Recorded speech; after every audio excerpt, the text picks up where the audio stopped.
Friends, welcome to Bhumika's kitchen. ನಾನು ನಿಮ್ಮ ಭೂಮಿಕಾ ಸುದರ್ಶನ್. ಇವತ್ತು ಉಪ್ಪು, ಹುಳಿ, ಖಾರ, ಸಿಹಿ ಎಲ್ಲ ಇರುವಂಥ ಮೆಂತ್ಯ ಸೊಪ್ಪಿನ ಹುಳುಸೊಪ್ಪು ಮಾಡೋದು ಹೇಗೆ ಅಂತ ತೋರಿಸ್ತಾ ಇದ್ದೀನಿ. ಇದ್ರ ಟೇಸ್ಟ್ ಅಂತೂ ಎಕ್ಸಲೆಂಟ್ ಆಗಿರುತ್ತೆ. ಇದು ವೈಟ್ ರೈಸು, ಚಪಾತಿ, ರೊಟ್ಟಿ, ದೋಸೆ ಎಲ್ಲದಕ್ಕೂ ಒಳ್ಳೆ ಕಾಂಬಿನೇಷನ್ನು. ಬನ್ನಿ ಮಾಡೋದು ಹೇಗೆ ಅಂತ ನೋಡ್ಕೊಳ್ಳೋಣ.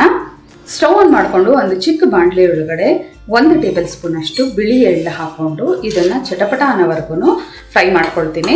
ಬಿಳಿ ಎಳ್ಳು ಬೇಗನೆ ಅದು ಫ್ರೈ ಆಗೋಗ್ಬಿಡುತ್ತೆ. ಮೀಡಿಯಮ್ ಟು ಲೋ ಫ್ಲೇಮಲ್ಲಿ ಇಟ್ಕೊಂಡು ಫ್ರೈ ಮಾಡ್ಕೋಬೇಕು.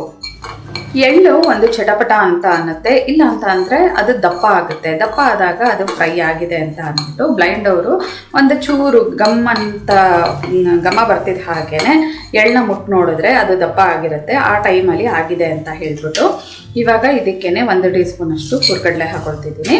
ಇವೆರಡನ್ನು ನೀವು ಮಿಕ್ಸರಲ್ಲಾದ್ರೂ ತರ್ತರಿಯಾಗಿ ಪುಡಿ ಮಾಡ್ಕೊಳ್ಳಿ, ಇಲ್ಲಾಂದರೆ ಕುಟಾಣಿಯಲ್ಲಿ ಕುಟ್ಟಿ ಆದರೂ ತರ್ತರಿಯಾಗಿ ಪುಡಿ ಮಾಡ್ಕೊಳ್ಳಿ. ಇನ್ನು ಪಕ್ಕ ಎತ್ತಿಟ್ಕೊಂಡು ಇವಾಗ ನಾನು ಒಗ್ಗರಣೆ ಹಾಕ್ಕೊಳ್ತೀನಿ.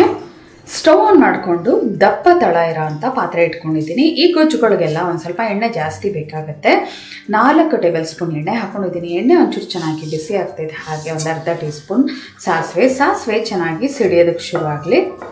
ಸಾಸಿವೆ ಸಿಡಿಯೋದಕ್ಕೆ ಶುರು ಆಗ್ತಾ ಇದೆ. ಇವಾಗ ಒಂದು 7ರಿಂದ 8 ದಪ್ಪೆಸ್ಲು ಬೆಳ್ಳುಳ್ಳಿನ ಹಾಕೊಳ್ತಾ ಇದ್ದೀನಿ. ಅರ್ಧ ಕಟ್ ಮಾಡಿಬಿಟ್ಟಾದರೂ ಹಾಕೊಳ್ಳಿ, ಇಲ್ಲ ಜಜ್ಜಿಬಿಟ್ಟಾದರೂ ಹಾಕೋಬೋದು. ಬೆಳ್ಳುಳ್ಳಿ ಒಳ್ಳೆ ಘಮ ಬರೋವರೆಗೂ ಫ್ರೈ ಮಾಡ್ಕೋಬೇಕು. ಲೈಟಾಗಿ ಕಲರ್ ಚೇಂಜ್ ಆಗಬೇಕು. ನನ್ನ ಎಷ್ಟೊಂದು ಜನ ಫ್ರೆಂಡ್ಸು, ರಿಲೇಟಿವ್ಸ್ ಎಲ್ಲ ಹೇಳ್ತಾರೆ, ಅಯ್ಯೋ ನೀನು ಎಣ್ಣೆ ಚೆನ್ನಾಗಿ ಕಾದೇ ಇರಲ್ಲ, ಅವಾಗಲೇ ಸಾಸಿವೆ ಹಾಕ್ಬಿಡ್ತೀಯಾ, ಸಾಸಿವೆ ಹಾಕಿದ ತಕ್ಷಣ ಸಿಡಿಬೇಕು, ಅದು 1 ಸೆಕೆಂಡ್ ಆದ ನಂತರ ಸಿಡಿಯುತ್ತಲ್ಲ ಅಂತ ಕೇಳ್ತಾರೆ. ಇಲ್ಲಿ ಕ್ಯಾಮ್ರಾ ಎಲ್ಲ ಇರುತ್ತೆ, ಜೊತೆಗೆ ಅದು ಸಿಡಿದ ತಕ್ಷಣ ಕ್ಯಾಮ್ರಾ ಲೆನ್ಸ್ ಎಲ್ಲ ಹಾಳಾಗುತ್ತೆ ಅಂತ ಅಂದ್ಬಿಟ್ಟು ಸ್ವಲ್ಪ ಇನ್ನೇನು ಎಣ್ಣೆ ಬಿಸಿ ಆಯಿತು ಅನ್ನೋ ಟೈಮಲ್ಲಿ ಹಾಕ್ತೀನಿ. ಒಂಚೂರು ಚಟಪಟ ಅಂತಿದೆ. ಹಾಗೇ ನೆಕ್ಸ್ಟ್ ಅಡುಗೆನ ಕಂಟಿನ್ಯೂ ಮಾಡ್ತೀನಿ. ಅದಕ್ಕೋಸ್ಕರ ಅಷ್ಟೇ. ಒಟ್ಲಲ್ಲಿ ನೀವು ಎಣ್ಣೆ ಚೆನ್ನಾಗಿ ಬಿಸಿ ಆದ ನಂತರನೇ ಸಾಸಿವೆನ ಹಾಕಿ. ಬ್ಲೈಂಡ್ ಅವ್ರುಗಳು ನಾನು ಮಾಡೋ ಮೆಥಡಲ್ಲಿ ಮಾಡಿದ್ರೆ ತುಂಬ ಈಸಿ. ಆವಾಗ ಅವ್ರಿಗೆ ಸಿಡಿಯೋದು ಇಲ್ಲ, ಗ್ಯಾಸ್ ಎಲ್ಲ ಗಲೀಜು ಕೂಡ ಆಗೋದಿಲ್ಲ. ಬೆಳ್ಳುಳ್ಳಿ ಚೆನ್ನಾಗಿ ಫ್ರೈ ಆಗಿದೆ, ಒಳ್ಳೆ ಘಮ ಬರ್ತಾ ಇದೆ. ಸಣ್ಣಗೆ ಹೆಚ್ಚಿರುವಂಥ ಈರುಳ್ಳಿ 2 ಮೀಡಿಯಮ್ ಸೈಜ್ ಈರುಳ್ಳಿಗಳನ್ನ ತೊಗೊಂಡಿದ್ದೀನಿ. ಈರುಳ್ಳಿ ಒಂಚೂರು ಸಾಫ್ಟ್ ಆಗೋವರೆಗೂ ಹೈ ಫ್ಲೇಮಲ್ಲೇ ಫ್ರೈ ಮಾಡ್ಕೊಳ್ತೀನಿ. ಹೈ ಫ್ಲೇಮಲ್ಲೇ 2 ನಿಮಿಷ ಈರುಳ್ಳಿ ಫ್ರೈ ಮಾಡ್ಕೊಂಡಿದ್ದೀನಿ. ಎಲ್ಲ ಸಾಫ್ಟ್ ಆಗಿದೆ. ಇವಾಗ ಮೇಯ್ನ್ ಐಟಮ್ ಮೆಂತ್ಯ ಸೊಪ್ಪು. ಅರ್ಧ ಕಟ್ಟು ಮೆಂತ್ಯ ಸೊಪ್ಪನ್ನ ಚೆನ್ನಾಗಿ ತೊಳೆದು ಸಣ್ಣದಾಗಿ ಕಟ್ ಮಾಡಿಬಿಟ್ಟು ಹಾಕೊಳ್ತಾ ಇದ್ದೀನಿ. ಹಿಡಿ ಲೆಕ್ಕದಲ್ಲಿ ಹೇಳಬೇಕು ಅಂದರೆ 3 ಹಿಡಿಯಷ್ಟು ಮೆಂತ್ಯ ಸೊಪ್ಪು ಬಂದಿದೆ. ಈ ಮೆಂತ್ಯ ಸೊಪ್ಪನ್ನ ಅದರದ್ದು ಘಮ ಹೇಗೆ ಬರಬೇಕು ಅಂದರೆ ಕಸೂರಿ ಮೇಥಿ ಅಂದರೆ ಒಳ್ಳೆ ಘಮ ಪರಿಮಳ ಬರ್ತಾ ಇರಬೇಕು, ಅಲ್ಲಿವರೆಗೂ ಫ್ರೈ ಮಾಡ್ಕೋಬೇಕು. ನೋಡೋಕ್ಕೆ ಇಷ್ಟೊಂದು ಮೆಂತ್ಯ ಸೊಪ್ಪು ಥರ ಕಾಣಿಸ್ತಾ ಇದೆ, ಆದರೆ ಈ ಥರ ಫ್ರೈ ಮಾಡ್ತಾ ಇದ್ದರೆ ಇನ್ನೊಂದು 2 ನಿಮಿಷಕ್ಕೇ ಪೂರ್ತಿ ಕಮ್ಮಿ ಕ್ವಾಂಟಿಟಿ ಆಗೋಗ್ಬಿಡುತ್ತೆ. ಏನು ಜಾಸ್ತಿ ಇದೆಯಲ್ಲ, ನಾನು ಹಾಕಿರೋದ್ರಲ್ಲಿ 1/4 ಭಾಗದಷ್ಟು ಆಗೋಗ್ಬಿಡುತ್ತೆ. ಮೊದಲು ಹೈ ಫ್ಲೇಮಲ್ಲಿ 1 ನಿಮಿಷ 2 ನಿಮಿಷ ಫ್ರೈ ಮಾಡಿಕೊಂಡು ಮೀಡಿಯಮ್ ಟು ಲೋ ಫ್ಲೇಮಲ್ಲಿ ಚೆನ್ನಾಗಿ ಒಳ್ಳೆ ಘಮ ಬರೋವರೆಗೂ ಫ್ರೈ ಮಾಡ್ಕೋಬೇಕು. 4ರಿಂದ 5 ನಿಮಿಷ ಇದನ್ನು ಮೀಡಿಯಮ್ ಟು ಲೋ ಫ್ಲೇಮಲ್ಲಿ ಫ್ರೈ ಮಾಡ್ಕೊಂಡಿದ್ದೀನಿ. ನಾನು ಹಾಕಿದಾಗ ಎಷ್ಟಿತ್ತು, ಇವಾಗ ಎಷ್ಟಾಗಿದೆ ನೋಡಿ, 1/4 ಭಾಗದಷ್ಟು ಆಗಿದೆ. ಇವಾಗ ಇದಕ್ಕೆ ಉಪ್ಪು, ಹುಳಿ, ಖಾರ ಎಲ್ಲ ಹಾಕಿ ಚೆನ್ನಾಗಿ ಮಿಕ್ಸ್ ಮಾಡ್ಕೊಳ್ಳೋಣ. ಫಸ್ಟು ಸಾಂಬಾರು ಪುಡಿ ಹಾಕೊಂಡ್ಬಿಡ್ತೀನಿ. 2 ಟೇಬಲ್ ಸ್ಪೂನಷ್ಟು ಸಾಂಬಾರು ಪುಡಿನ ಉಪಯೋಗಿಸ್ತಾ ಇದ್ದೀನಿ. ಇದಕ್ಕೆ ಒಂದು ಸ್ವಲ್ಪ ಲಾರ್ಜ್ ಕ್ವಾಂಟಿಟಿಯಲ್ಲಿ ಉಪ್ಪು, ಹುಳಿ, ಖಾರ ಹಾಕೊಂಡ್ರೆ ನಿಮಗೆ ಅದಕ್ಕೆ ಒಂದು ಮೆಂತ್ಯ ಸೊಪ್ಪಿಂದ ಕಹಿ ಹೋಗೋದು. ಜೊತೆಗೆ ಹುಣಸೆ ಹಣ್ಣಿನ ರಸ, ಇನ್ನು ಒಂದು ದಪ್ಪ ನಿಂಬೆಹಣ್ಣು ಗಾತ್ರದ ಹುಣಸೆಹಣ್ಣನ್ನ ತೊಗೊಂಡು ಅದಕ್ಕೆ 1 ಕಪ್ ಅಷ್ಟು ನೀರು ಹಾಕ್ಕೊಂಡು ಅದರ ರಸನ ಹಾಕ್ಕೊಳ್ತಾ ಇದ್ದೀನಿ. ಗಟ್ಟಿ ರಸ. ಇದ್ರ ಮೇಲೆ ಇನ್ನೊಂದು ಸ್ವಲ್ಪ ನೀರು ಹಾಕೋಬೇಕಾಗತ್ತೆ. ಫಸ್ಟು ಸಾಂಬಾರು ಪುಡಿ ನಾನು ಏನಕ್ಕೆ ಹಾಕ್ಕೊಂಡೆ ಅಂತ ಅಂದರೆ, ನಾವು ಯೂಶ್ವಲಿ ಎಂಪೈರ್ಡು ಹುಳಿ ಕುದಿಸ್ಕೊಂಡು ನಂತರ ಸಾಂಬಾರು ಪುಡಿ ಹಾಕೊಳ್ಳೋಕ್ಕೆ ಹೋದರೆ ಎಲ್ಲ ಗಂಟಾಗ್ಬಿಡುತ್ತೆ. ಆವಾಗ ಅದು ಮಿಕ್ಸ್ ಮಾಡ್ಕೊಳ್ಳೋಕ್ಕೆಲ್ಲ ತುಂಬ ಕಷ್ಟ ಆಗೋಗ್ಬಿಡುತ್ತೆ. ಈ ರೀತಿ ಫಸ್ಟು ಸಾಂಬಾರು ಪುಡಿ ಹಾಕ್ಕೊಂಡು ನಂತರ ಈ ಒಂದು ಹುಣಸೆಹಣ್ಣಿನ ರಸ ಹಾಕ್ಕೊಂಡ್ರೆ ಈವನಾಗಿ ಮಿಕ್ಸ್ ಮಾಡ್ಕೊಂಡ್ಬಿಡ್ಬೋದು. ರುಚಿಗೆ ತಕ್ಕಷ್ಟು ಉಪ್ಪು, ಬೆಲ್ಲನೂ ಒಂದು ಸ್ವಲ್ಪ ಲಾರ್ಜ್ ಕ್ವಾಂಟಿಟಿಯಲ್ಲಿ ಹಾಕೋಬೇಕು. ಹತ್ತತ್ರ ಒಂದು ಅರ್ಧ ಕಪ್ಗೂ ಒಂಚೂರು ಕಮ್ಮಿ ಬೆಲ್ಲ ಹಾಕೊಳ್ತಾ ಇದ್ದೀನಿ. ಇವಾಗ ಇದಕ್ಕೆ ಇನ್ನೊಂದು ಕಪ್ ಅಷ್ಟು ನೀರು ಹಾಕ್ಕೊಂಡು ಇದನ್ನು ಚೆನ್ನಾಗಿ ಕುದಿಸ್ಕೊಳ್ತೀನಿ. ಏನಿಲ್ಲ ಅಂದರೆ 7ರಿಂದ 8 ನಿಮಿಷ ಮೀಡಿಯಮ್ ಟು ಹೈ ಫ್ಲೇಮಲ್ಲೇ ಕುದಿಬೇಕು. ಇದು ನೀರು ಹಾಕ್ಕೊಳ್ತೀನಿ ಇವಾಗ ಇದಕ್ಕೆ.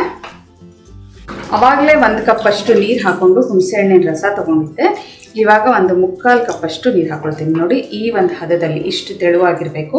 ಕುದೀತಾ ಗಟ್ಟಿಯಾಗುತ್ತೆ. ಒಂದು ಸ್ವಲ್ಪ ಕುದಿಯೋದಕ್ಕೆ ಶುರು ಆಗ್ತಿದ್ದ ಹಾಗೆ ಟೇಸ್ಟ್ ನೋಡಿ ಉಪ್ಪು ಹುಳಿ ಖಾರ ಎಲ್ಲ ಹದವಾಗಿದೆಯಾ ಅಂತ ನಿಮ್ಮ ಟೇಸ್ಟ್ಗೆ ತಕ್ಕ ಹಾಗೆ ಉಪ್ಪು ಹುಳಿ ಖಾರನ ಸರಿ ಮಾಡ್ಕೊಳ್ಳಿ. ಕುದಿ ಬರೋದಕ್ಕೆ ಶುರು ಆಗಿದೆ ನೋಡಿ. ಇವಾಗ ಇದನ್ನು ಒಂದು 8 ನಿಮಿಷ ಮೀಡಿಯಮ್ ಟು ಲೋ ಫ್ಲೇಮಲ್ಲಿ ಕುದಿಸ್ಕೊಳ್ಳೋಕೆ ಶುರು ಮಾಡ್ತೀನಿ. ಇದು ಒಂಚೂರು ಹಾರುತ್ತೆ, ಸ್ಪ್ಲಿಟರ್ ಆಗುತ್ತೆ. ಅದಕ್ಕೆ ಅರ್ಧ ಲಿಡ್ ಈ ಥರ ಅಂದರೆ ಅದರ ಸ್ಪ್ಯಾಚುಲ ಅದರಲ್ಲೇ ಬಿಟ್ಟು ಲಿಡ್ ಹಿಂಗೆ ಅರ್ಧ ಕ್ಲೋಸ್ ಮಾಡ್ತೀನಿ. ಆವಾಗ ಗ್ಯಾಸ್ ಸುತ್ತ ಗಲೀಜಾಗೋದಿಲ್ಲ. ಒಂದು 8 ನಿಮಿಷ ಇದನ್ನು ಮಧ್ಯ ಮಿಕ್ಸ್ ಮಾಡಿಕೊಂಡು ಕುದಿಸ್ಕೊಂಡಿದ್ದೀನಿ. ಈ ಥರ ಸುತ್ತ ಎಲ್ಲ ನೀವು ಸ್ಕ್ರೇಪ್ ಅಂದರೆ ಎಲ್ಲ ಹಿಂಗೆ ಮಿಕ್ಸ್ ಮಾಡ್ಕೋತಾ ಇರಬೇಕು. ಇಲ್ಲ ಅಂತಂದರೆ ಅಂಚಲೆಲ್ಲ ತುಂಬಾ ಆ ಉಪ್ಪು ಹುಳಿ ಖಾರ ಹಾಗಾಗಿ ನಿಂತ್ಕೊಂಡಂಗಿರುತ್ತೆ ನೋಡಿ. ಎಲ್ಲ ಚೆನ್ನಾಗಿ ಮಿಕ್ಸ್ ಮಾಡಿಕೊಂಡು ಕುದಿಸ್ಕೊಂಡಿದ್ದಕ್ಕೆ ಈ ಹದ ಬಂದಿದೆ. ಆಗಲೇ ಎಷ್ಟು ತೆಳು ಇತ್ತು, ಈ ಹದ ಬಂದರೆ ಸಾಕು. ಇವಾಗ ಇದಕ್ಕೆ ನಾನು ಪುಡಿ ಮಾಡಿಟ್ಕೊಂಡಿರೋಂಥ ಎಳ್ಳು ಮತ್ತು ಹುರ್ಗಡ್ಲೆನ ಹಾಕ್ಕೊಳ್ತೀನಿ. ತರ್ತಗೆಯಾಗಿ ಇದನ್ನು ಪುಡಿ ಮಾಡಿಕೊಂಡ್ರೆ ಬಾಯಿಗೆ ಸಿಗ್ತಾ ಇರುತ್ತೆ ಎಳ್ಳು, ಆವಾಗ ರುಚಿ ತುಂಬಾ ಚೆನ್ನಾಗಿರುತ್ತೆ. ಇದನ್ನು ಒಂದ್ಸಲ ಮಿಕ್ಸ್ ಮಾಡಿಕೊಂಡು ಒಂದು ಕುದಿ ಬರ್ತಿದ್ದ ಹಾಗೇ ಆಫ್ ಮಾಡ್ಕೊಂಬಿಡೋಣ. ಈ ಹುರ್ಗಡ್ಲೆ ಹಾಕಿರೋದ್ರಿಂದ ಇನ್ನೂ ಒಂಚೂರು ಗಟ್ಟಿ ಆಗುತ್ತೆ. ಈ ಕನ್ಸಿಸ್ಟೆನ್ಸಿ ಇರಬೇಕು. ಇನ್ನೂ ಏನಾದರೂ ನೀವು ಗಟ್ಟಿ ಕುದಿಸ್ಕೊಂಬಿಟ್ರೆ ಅದು ಹೇಗಾಗೋಗ್ಬಿಡುತ್ತೆ ಅಂದರೆ ಗಟ್ಟಿ ಪೇಸ್ಟ್ ಆದಂಗೆ ಇರುತ್ತೆ. ಇದು ಒಂಚೂರು ರಸವಾಗಿದ್ದಂಗೆ ಇರುತ್ತೆ. ಇವಾಗ ತಣ್ಣಗಾದ್ಮೇಲೆ ಇನ್ನೊಂದು ಸ್ವಲ್ಪ ಗಟ್ಟಿ ಆಗುತ್ತೆ ಅಷ್ಟೇ. ಎಲ್ಲ ಚೆನ್ನಾಗಿ ಈವನ್ ಆಗಿ ಮಿಕ್ಸ್ ಮಾಡ್ಕೊಳ್ತೀನಿ. ಎಳ್ಳು ಹುರ್ಗಡ್ಲೆ ಹಾಕೊಂಡ್ಮೇಲೆ ಚೆನ್ನಾಗಿ ಈವನ್ ಆಗಿ ಮಿಕ್ಸ್ ಮಾಡ್ಕೊಂಡಿದ್ದೀನಿ. ಬ್ಲೈಂಡ್ ಅವರು ಟೆನ್ಷನ್ ಮಾಡ್ಕೊಳ್ಳೋದು ಬೇಡ, ಮಿಕ್ಸ್ ಆಗಿದೆಯೋ ಇಲ್ವೋ ಅಂತ ಅಂದ್ಬಿಟ್ಟು ಹೀಗೆ ಸ್ಟಿರ್ ಮಾಡ್ತಾನೆ ಇರಿ, ಮಿಕ್ಸ್ ಮಾಡ್ತಾನೇ ಇರಿ. ಆವಾಗ ಈವನ್ ಆಗಿ ಎಲ್ಲ ಚೆನ್ನಾಗಿ ಮಿಕ್ಸ್ ಆಗುತ್ತೆ. ಸುತ್ತ ಒಂದ್ಸಲ ಮಧ್ಯದಲ್ಲಿ ಒಂದ್ಸಲ ಮಿಕ್ಸ್ ಮಾಡ್ತಾ ಇದ್ರೆ ಎಲ್ಲ ಚೆನ್ನಾಗಿ ಈವನ್ ಆಗಿ ಮಿಕ್ಸ್ ಆಗುತ್ತೆ ನೋಡಿ.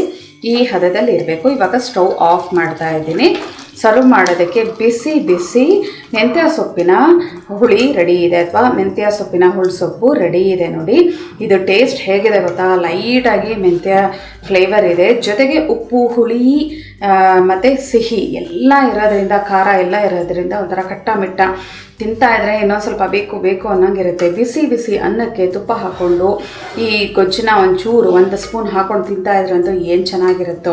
ಬರೀ ಅನ್ನಕ್ಕೊಂದಕ್ಕೆ ಅಲ್ಲ, ದೋಸೆ, ರೊಟ್ಟಿ, ಚಪಾತಿ ಇದೆಲ್ಲದಕ್ಕೂ ಸೈಡಲ್ಲಿ ಒಂಚೂರು ಹಾಕ್ಕೊಂಡು ಅದಕ್ಕೆ ಒಂಚೂರು ತುಪ್ಪ ಹಾಕ್ಕೊಂಡು ತಿನ್ಬೋದು. ತುಂಬಾ ರುಚಿಯಾಗಿರುತ್ತೆ. ಚಳಿಗಾಲದಲ್ಲಿ ಉಪ್ಪು ಹುಳಿ ಖಾರ ಬೇಕು ಅನಿಸುತ್ತಲ್ವ ಬಾಯಿಗೆ, ಆ ಟೈಮಲ್ಲಿ ಈ ಥರ ಒಂದು ಹುಳಿಸೊಪ್ಪು, ಮೆಂತ್ಯ ಸೊಪ್ಪಿನ ಹುಳಿಸೊಪ್ಪನ್ನ ಮಾಡಿಕೊಂಡು ತಿನ್ನಿ. ಹೇಗಿದೆ ಅಂತ ಅಂದ್ಬಿಟ್ಟು ನನಗೆ ಕಮೆಂಟ್ ಬಾಕ್ಸಲ್ಲಿ ತಿಳಿಸಿ. ಇವತ್ತಿನ ಈ ಸಿಂಪಲ್ ರೆಸಿಪಿ ನಿಮ್ಗೆ ಇಷ್ಟ ಆದರೆ ಲೈಕ್ ಮಾಡಿ, ಶೇರ್ ಮಾಡಿ. ಯಾರೆಲ್ಲ ಇನ್ನೂ ಭೂಮಿಕಾಸ್ ಕಿಚನ್ಗೆ ಸಬ್ಸ್ಕ್ರೈಬ್ ಆಗಿಲ್ಲ ದಯವಿಟ್ಟು ಸಬ್ಸ್ಕ್ರೈಬ್ ಆಗಿ. Thanks for watching.